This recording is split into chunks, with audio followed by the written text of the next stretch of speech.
Nimble fingers. Anybody? Nobody here. Here, I do you want to do? Pull us off? No, don't pull it out there. It has to come off here. Just no. There you go. Thanks, everybody. You just needed supervision. Or a helping hand. I've just learned it's probably in my best interest not to touch equipment that's not mine. I tear up enough of my own equipment. I don't need to mess with somebody else's. I'm ready whenever. Okay, which direction you guys want me to look? I think just straight in the middle. Yeah. Okay, right there. All right, got it. So what's the latest, Mark? Well, I'll go ahead for those who haven't got sound yet. I'll give my name and all that. Mark McKinnon, M-A-R-K, M-C, capital K-I-N-N-O-N. I'm the Public Affairs Officer for the Georgia Department of Natural Resources Law Enforcement Division. And so I'll kind of give you an update here, and then any questions you got afterwards will be fine. So we have been searching. We're working with Cherokee County Fire, Cherokee County Sheriff's Office, U.S. Army Corps of Engineers, and all have boats on the water searching for Jackson Croft. Our ultimate goal, and every agency will tell you this, it is a team effort, and our goal is to locate this young man and give this family some closure. They're in a very difficult spot, and so we want to try to make that as easy and as quick as possible, and our guys are working very hard out there. All the agencies are working hard. It's very hot on the water today, and we want to try to bring this to a close pretty quickly. I will tell you they're operating with sector scan sonar. They're working with side scan sonar. We have put divers in the water a few times to check potential targets that the sonar is showing, but we have not located him yet. But that does not mean we are stopping by any means. We will be continuing as long as it takes to locate this young man. We will be suspending the search at 7:30 tonight, and we will be back at 7:30 tomorrow morning to resume the search, and hopefully though we can bring this to a close before that. If you could give like an acreage estimate of a search area, Mark, that you've done so far, could you give that for us? I was out at the search area a little earlier, and I would say they're probably looking at a 4-acre search area right now, but it's it's shallow, it's deep, it's got a lot of variation in the bottom. There's some debris in some areas. There's some standing timber in a little bit of it as well. So it is a challenging place. It's also in a bend in the lake where there's a point that sticks out there, and it's just a challenging spot to do a grid search and to try to make sure they cover everything, but they are committed to continue to work and to cover the entire area until they can bring this to a close. How far away is that 4-acre search from this exact location? From here, this boat ramp, we're looking at probably, I would say about 1.5 miles to 2 miles.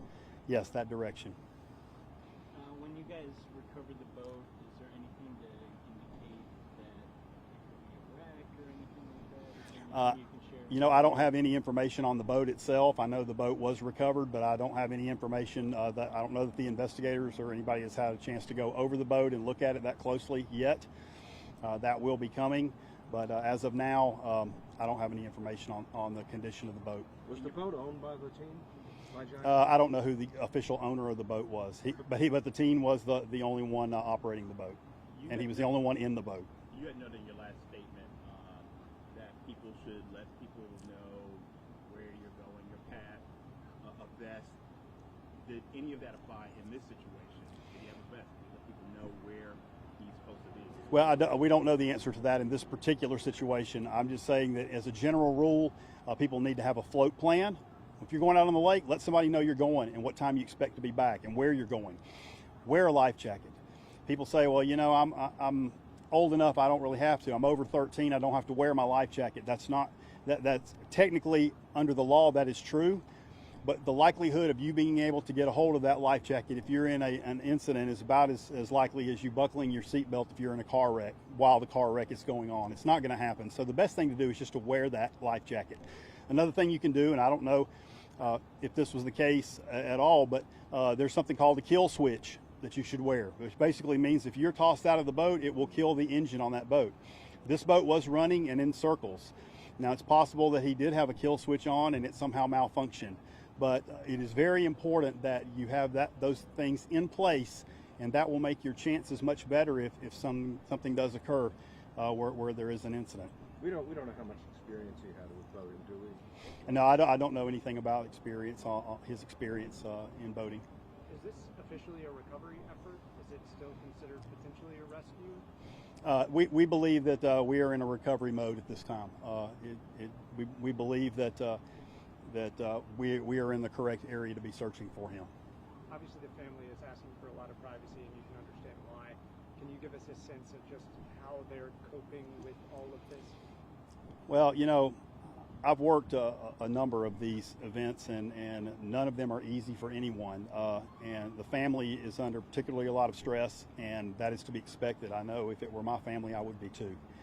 And that's a very hard thing to deal with. And so it is so important that we give them time to process what is going on, what is happening. And that's what we're trying to do here at this point in time. Their loved one is still missing, and so we are trying our best to find him. It is also very difficult on the responders and the officers and the firefighters and the divers and all that are out there. This is not the fun part of their job. This is not the part of their job that they enjoy doing. They do it as a sense of service and as a sense of wanting to help this family bring this to a close. And so it's a tough spot to be in, more for the family, but also for the responders. Is it possible to explain the notification process? I've covered several of these before, obviously.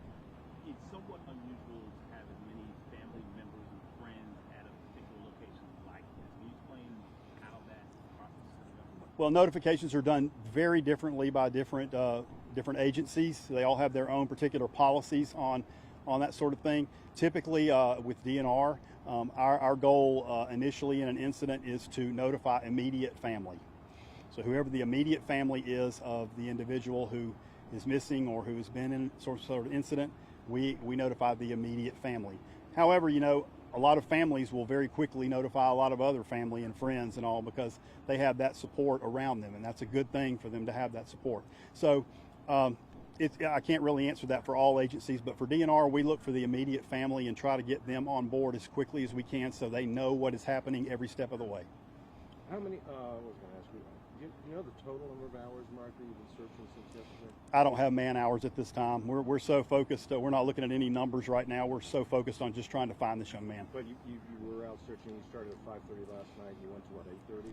We started at 5:30 last night. I know some of the searchers were still out here at 10:30 last night, so some worked well into the dark. We don't really work overnight. A lot of people ask why not, and it's just not a safe situation for the divers or for the officers when you're out there. It's very dark on the lake, and other boats are still out moving around, fishermen and such, so you got to be very careful out there. So we find it safer to bring them in and then start them fresh the next morning. And sometimes if an officer has so many hours, we try to switch out the crews so that they get some rest as well. We might get some inclement weather. How will that impact things potentially tomorrow, or maybe that will help in some ways? Well, yes, we may get some inclement weather tomorrow. And so our goal is, well, first of all, our goal would be to hope to bring this thing to a close today.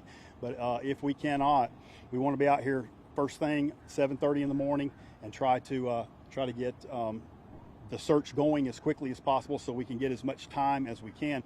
I don't know specifically the forecast, but I believe I've heard that some weather may be coming in mid to late afternoon. So we'll get as many hours as we can with the sonar equipment. Now that does not mean we're stopping the search. We will still continue to search even if it's raining. Obviously, if there's lightning, we'll have to call it for a short time. But if there's rain, we'll still be out doing shore sweeps and such, and trying to get the sonar in the water when we can. All right, thanks, Mark. Everybody good? Appreciate it. All right. We probably will not do another update today unless there is a development. So I've got all of your information. We'll send out emails. Myself or Erica will send you something if we have any new information. And if not, we'll try to shoot you an update sometime in the morning once we get started and see if anything's developing then. But as of now, we're kind of in the same pattern we were earlier. We're still trying our very best to search and get it done. And you said, again, just to reiterate, you covered about 4 to 5 acre surface. I would say it's 4 acres, yeah, 4 acres probably. surface. Thank you, Mark. Yes.